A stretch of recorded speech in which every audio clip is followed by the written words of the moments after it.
Picture your grandmother at her dressing table on an evening in 1964. The lamp is low.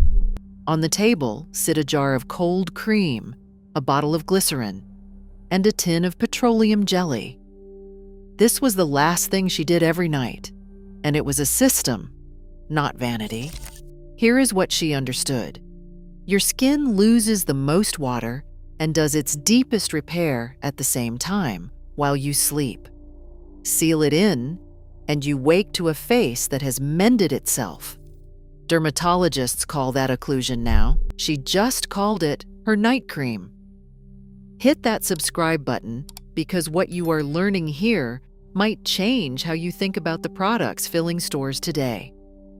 So let us count down 10 forgotten overnight beauty secrets the modern skincare industry hopes you never rediscover. Number 10. The nightly jar of Pond's cold cream. Pond's goes back to 1846, and by your grandmother's day, it had been a bedtime fixture for half a century. In 1955, it merged with the makers of Vaseline. The cream was an emulsion built around mineral oil. It melted at skin temperature, lifting the day's grime and makeup without stripping the skin the way harsh soap did. Cleanse and soften in one step. Today, they sell you a separate cleanser, a separate remover, and a separate moisturizer. Your grandmother did all three from one jar. Number 9. The silk scarf and the satin pillowcase. Your grandmother tied a scarf over her set hair or slept on satin when she could. This was friction control. Cotton grabs each strand, roughs up the cuticle, and drinks moisture from skin and hair. A smooth surface lets the hair slide instead of snag, so you wake with fewer broken hairs and fewer pressed sleep creases. The effect is modest, but real. Now the same idea sells as a luxury pillowcase at a luxury price. The physics have not changed. Number 8. Pin curls set before bed. Here is physics your grandmother performed without ever naming it. Water breaks the weak hydrogen bonds that hold each strand in its shape. Wind a damp section around a finger, pin it down, and let it dry overnight. As the water leaves, those bonds reform in the new curled shape.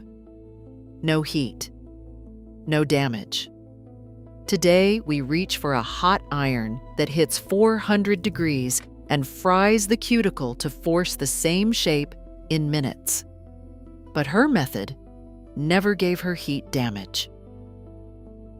Number 7. A thin seal of Vaseline. Petroleum jelly was patented in 1872 by Robert Chesbrough. By your grandmother's day, it sat in nearly every American medicine cabinet, and she dabbed a little on her lips, her eyes, and her face on a bitter winter night. This is the heart of the countdown. Petroleum jelly is an occlusive. It forms a breathable seal that slows the water escaping from your skin by as much as 98% in laboratory studies. The young crowd online calls this slugging, as though they invented it. Your grandmother was slugging before their parents were born. Let us pause here because that seal deserves an explanation. Your skin loses water through a process called transepidermal water loss, and that leak speeds up at night, exactly when the skin does its heaviest repair and builds collagen. So the hours your skin is rebuilding itself are the hours it leaks moisture fastest. A thin, occlusive layer slows that leak just enough to keep the water the repair needs. Your grandmother did not know the word occlusion. She knew her face felt better when she sealed it at night. Number 6. Lanolin Night Cream. Lanolin is the waxy oil sheep produce to protect their wool, and it was the workhorse of mid-century night care. It mimics the natural oils your own skin makes, sealing like an occlusive and softening like an emollient holding water against the skin.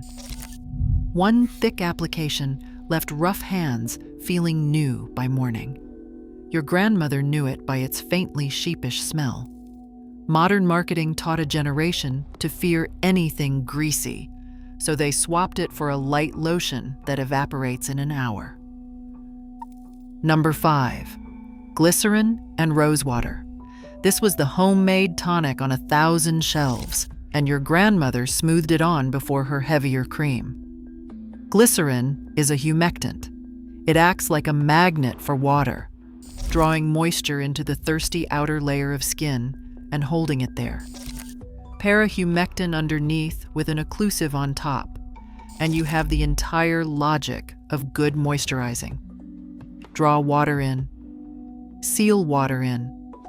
2 cheap ingredients. The modern counter took those same 2 jobs and split them across 8 expensive bottles. Number 4, a drop of castor oil on the brows and lashes. Feeding the lashes was an old habit. In 1913, a man built a company on darkening lashes with Vaseline and coal dust, and named it for his sister Mabel. We call it Maybelline. Your grandmother reached for a thick, honest oil instead. Let me be straight, because accuracy matters. Castor oil does not grow new lashes. What it does is coat each hair and reduce breakage, so the brows and lashes you have look fuller and glossier. Today, that effect is bottled as a luxury lash serum. Step back, because this is where the story turns. Consider what your grandmother's routine cost. 1 jar of cold cream, 1 tin of jelly, a bottle of glycerin. A few cents an application, lasting months. How do you build a growing business out of products that cheap and durable? You cannot. So the industry did not improve the routine. It multiplied it. The single jar became a cleanser, a toner, an essence, a serum, an eye cream, a moisturizer. This is not a conspiracy. It is arithmetic. A simple routine is bad for sales. With that in mind, the last 3 secrets are the cheapest of all. Number 3, a pantry oil as a face and body treatment. Long before anyone bottled a facial oil, your grandmother reached into the kitchen for sweet almond or olive oil. These oils are emollients. They sink into the gaps between surface skin cells, smoothing rough edges and slowing water loss. They are gentler than petroleum jelly, ideal for a face that wanted a soft touch. The modern counter took those same oils, added a fragrance, printed the word botanical on the box, and multiplied the price by 20. Number 2, sleep itself. Beauty sleep was not a figure of speech to your grandmother. It was a schedule, every night. While you sleep, the body shifts into repair. Growth hormone rises. The skin builds collagen, the protein that keeps a face firm. Cortisol, which breaks the skin barrier down, drops away. Miss that window night after night, and no cream on earth makes up the difference. Today, we sell caffeine eye creams to imitate what 8 hours of sleep gives you free. The product is a patch. The sleep was the cure. Which brings us to number 1, which is not a single product at all. It is the whole ritual, the way she did it without ever writing it down. Number 1, the sealed overnight face. Cleanse with the cold cream. Draw water in with the glycerin and rosewater. Seal it under a thin layer of jelly or lanolin. Wrap the hair and sleep. Draw water in, seal it in, and let your sleeping skin do the rest. That is the secret the modern shelf is built to hide. Not any one jar, but the principle behind all of them. Your grandmother did, by good sense, what a laboratory would spend the next 50 years confirming. So here is my challenge. Try 3 of these. Sleep a week on a smooth pillowcase. Mix your own glycerin and rose water. And on the next cold night, seal your face with a thin layer of jelly the way she did. I tried that jelly trick myself one brutal January, expecting a greasy mess, and woke to the softest skin in years, having spent almost nothing. So tell me in the comments, which would you choose? The one honest jar that lasted your grandmother all winter? Or the 12 glossy bottles on the shelf today? The next time you pass her old dressing table in a memory, give your grandmother a little more credit. She was not behind the times. She was ahead of ours.